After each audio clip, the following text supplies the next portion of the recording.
Hello, and welcome to Broken Chess, the show that tries to push the game of chess, and sometimes it pushes us back. Here again with Jack Beal. Jack, how are you doing today? I'm all right. All right, glad to hear it. Okay, so as you might be able to see, we are playing a differently sized game today. We're just calling this one Che because it's most of chess. Um, Playing on a 5x7 board this time, so one rook, one knight, one bishop, one queen and king, of course. And we brought the pieces a little close together just to size it down a little bit more appropriately. And we got the kings up there just as a bit of a border. Other than that, we'll be playing normal chess rules with one exception, that pawns can only move forward one square on their first move instead of two, just given the decreased size of the board. And yeah, we're just going to get into it. So Jack, fire away and make your first move. Alrighty, let's see. Okay, so yeah, that's interesting because that's what I always do when I play full-size chess. Oh, you open with your king pawn? Yeah, pretty much. At least when I'm playing white, but because you'd have the bishop on the other side that it frees up and frees Oh, up the yeah, queen, yeah. but not so much this time. Anyway, oh, what am I doing? I'm playing, switch it so it's from my perspective. Okay, I'm gonna try and open with this strategy of moving still kind of roughly the middle pawn, which the E is. So let's just see what that frees up. So why don't you make your second move then? All right. I'm still so tempted to move these pawns 2 spaces. Don't do it, Jack. Don't even think about it. I'm trying so hard not to think about it. I'll do this. Okay, I think because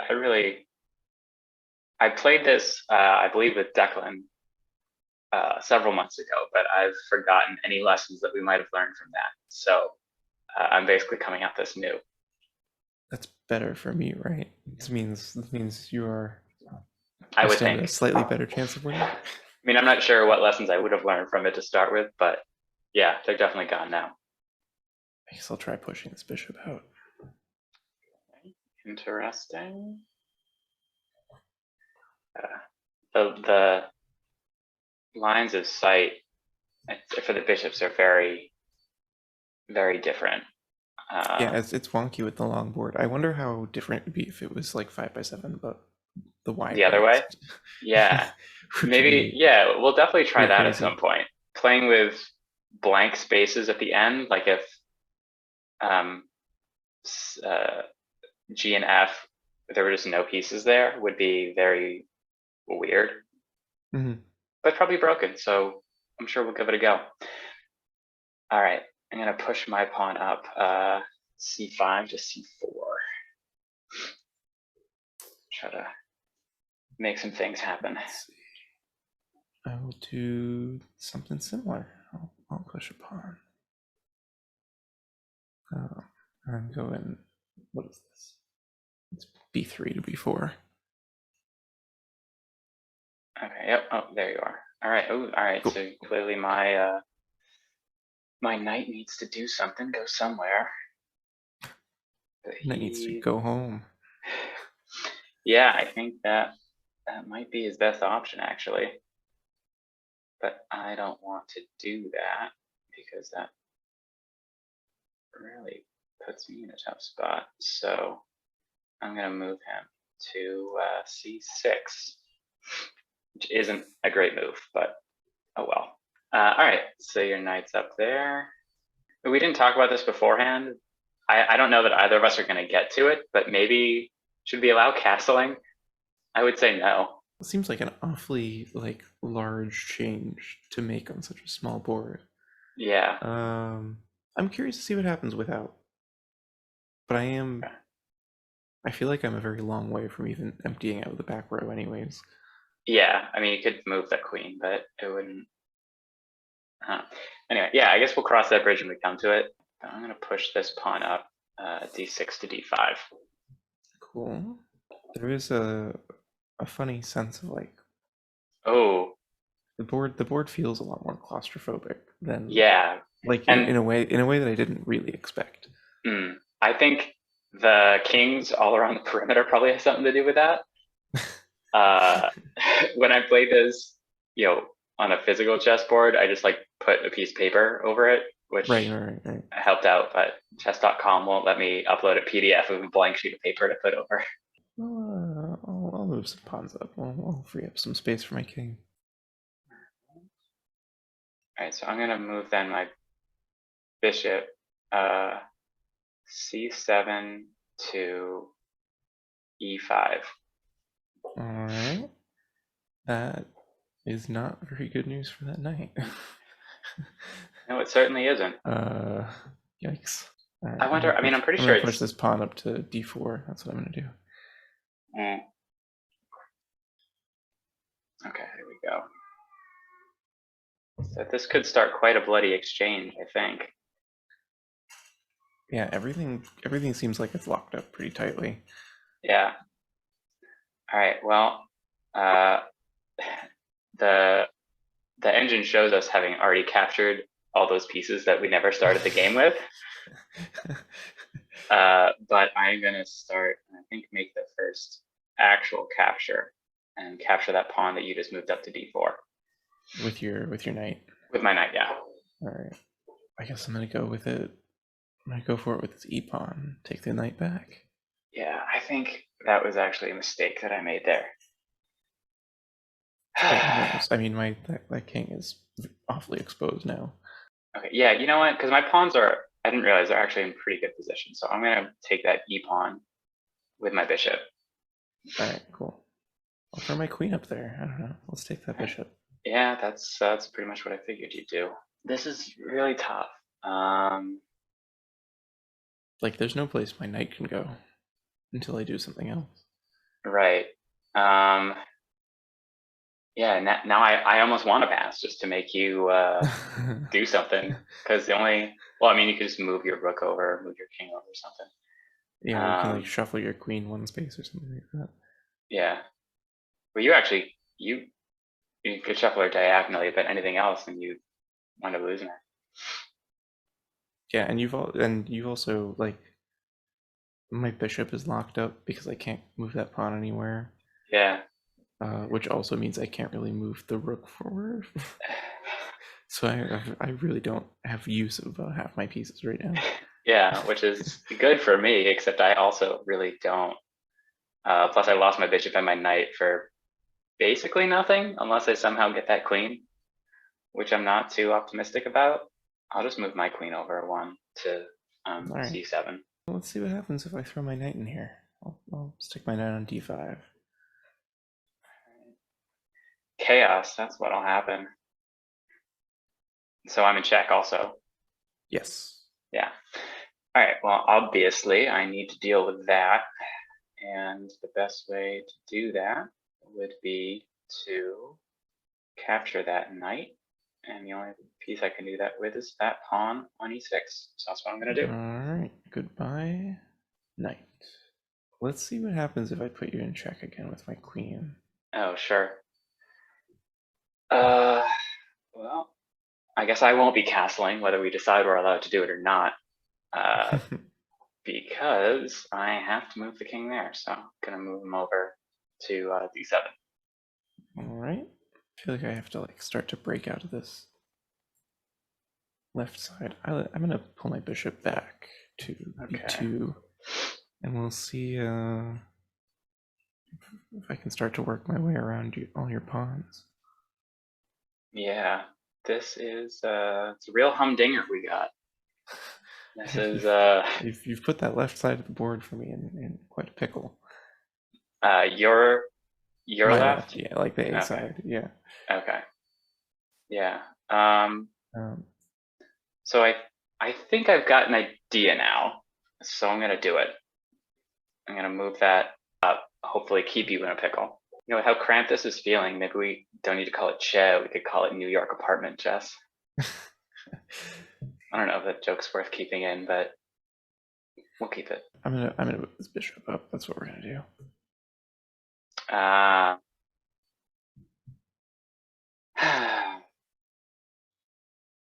That's a shame. That's a very good defense of that. Because if I lose the queen, I think I'm basically screwed. I don't know. Are we playing with pawn promotion? Yeah, I just am not optimistic that I'd get a pawn promoted, given where your queen is. Yeah. I have to. My temptation of your pawns is clearly not succeeding. Yeah, because I can't keep the queen on any of the green squares, which I need to. So I will move her over. What will be the best option? Probably. Oh no, definitely to keep her over here. Yeah. I'll nudge this pawn up.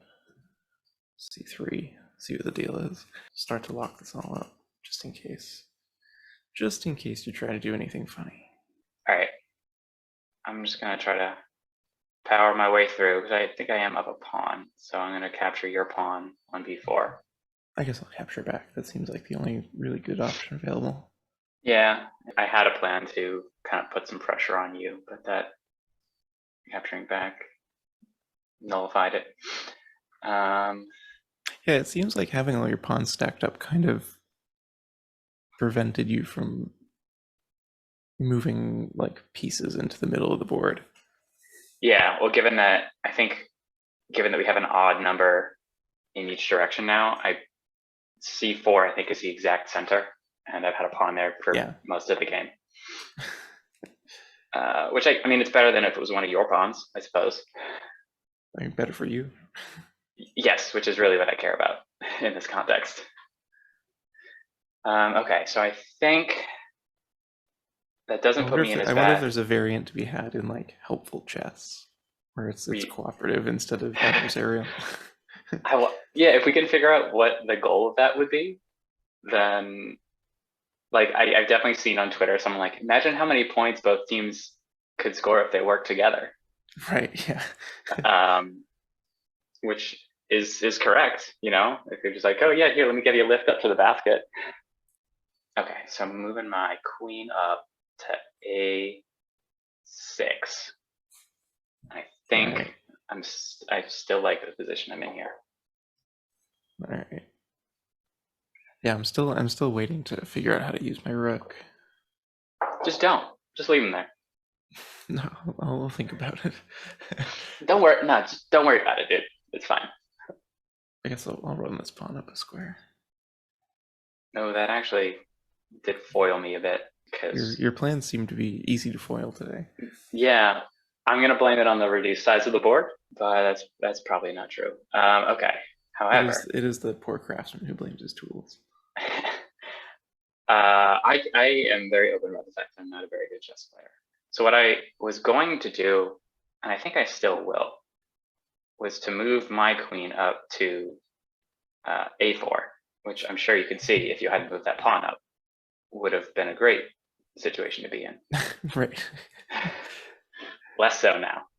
Now, if I could castle, I think that would be helpful. That'd be interesting. So if I could castle, what would the castling be? Would it be the king moves 2 spaces over? Yeah, so the king would go to C1 and the rook to D1. Right, okay. That feels... Which at this point, if you want to do that, you can, because I'm pretty sure it would help me more than you. Yeah, I was going to say, that feels both drastic and ill-advised. I'm all for breaking the rules if it helps me win. I'll put my bishop over here. Stick it on D4. Okay. Ooh. Yeah, that's interesting.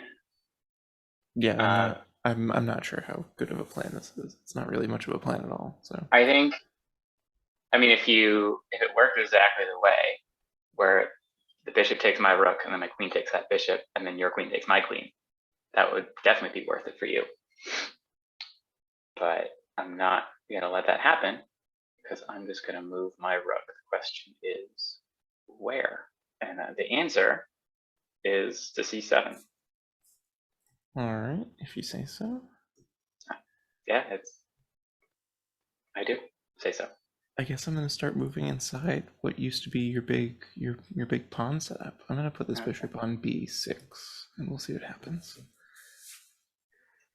Ooh, what happens is I'll be very displeased as soon as, there we go. Yeah, all right, the advantage is my king's on a white square, so the bishop can't touch it. Yeah, yeah. And it'll take me a long time to get my rook back there. Yeah. If nothing else on the board changed, it'd be what, four moves? 1, 2, 3. Yeah, for me to get my rook on your side of the pawns. Obviously, I got to move the rook again. Nice thing, all my pawns are on white squares too, so they're, or at least for now.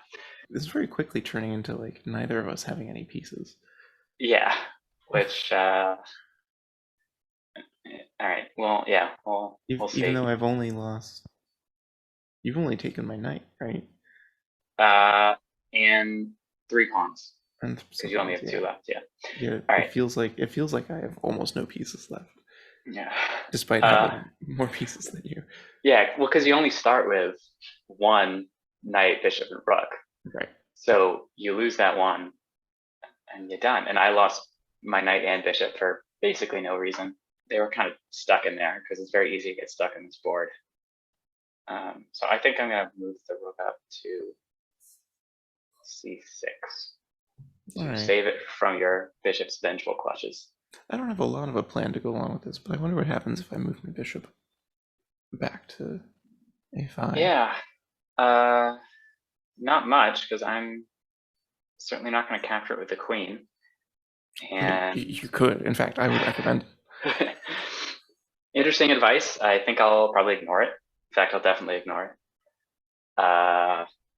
What I will do, however, is break this pawn trio up a little bit. A lot of it, actually. Move forward to c3. Finally. And hopefully you're a little too excited about that. Oh, so I'm thrilled. I suggest you capture that pawn. With my queen? Yes. That'd be a very... I think it's a pretty good trade. It's a trade that works out for someone. I'm going to move my rook over to see if it ever becomes reflected on your board. There we go. I'm going to move my pawn up again to c2. You're taking away a lot of options for me. Oh, you know what? I probably didn't even need to do that rook blocking. Oh yeah, because the queen can just capture it when it gets to the end. Yeah. If you want to capture it now, you can. Oh, maybe next time. I'll move my rook instead. Oh. Well, I mean, I know I'm going to lose the pawn, but I'll absolutely capture that rook before I go. Oh, you know what? I failed to. Yeah. I failed to consider that. And right, the game's not suggesting promote, but I'm definitely going to promote it to a queen. Right. And you're in check. Is that checkmate? Oh my god, it is. Yeah, because you can't capture that queen. I didn't even consider that you would even try that. I wanna know how many championship chess games have ended in accidental checkmate. Oh, I hope not many, but at least one. I wanna see that. I wanna see that game. So yeah.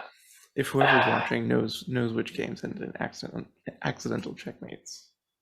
Yeah, that's a fun thing to Google later. All right, so not the ending that we had perhaps envisioned, but let's debrief a little bit. What are your thoughts? How fun? How broken?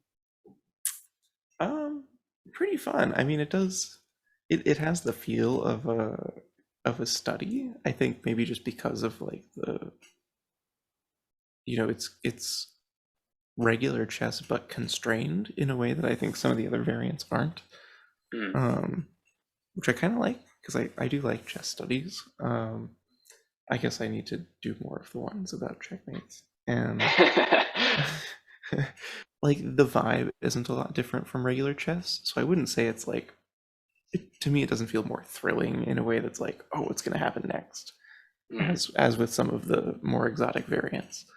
But I don't know. It's like Yeah. like if we're doing like the scale of 1 to 10 from last time, I guess it's like it what were the two scales? One was fun and one was How broken? how broken. It doesn't feel especially broken. No, it doesn't. Maybe like 3. Like max 3 broken. Yeah. If 0 is, basically ordinary chess and 10 is like unplayable. Right. 3 feels like a very generous estimate of brokenness. I guess as far as fun goes, if regular chess winds up somewhere around the like, 6 mark for me, this might be like 5.5, Okay. 5.5 or Yeah. 6. I think regular chess is probably a little higher. So I'd say if yeah, this and regular chess are about the same. I think the advantage it has, this variant has, is it's a little quicker. But yeah, no, I do like the sort of short form that it lends itself to. Yeah. Yeah, and definitely the kind of maybe crampedness of it can feel cramped, a little restricting at times, but also it could give you some fun accidental checkmates like we had. Yeah, I guess. All right. So thank you for coming on again, Jack. I'm sure Of we'll have you on course. again soon. I'm looking forward to it. Thanks for Yeah. having me in to play Chet. Yes. All right. So see you next week, everybody. Bye.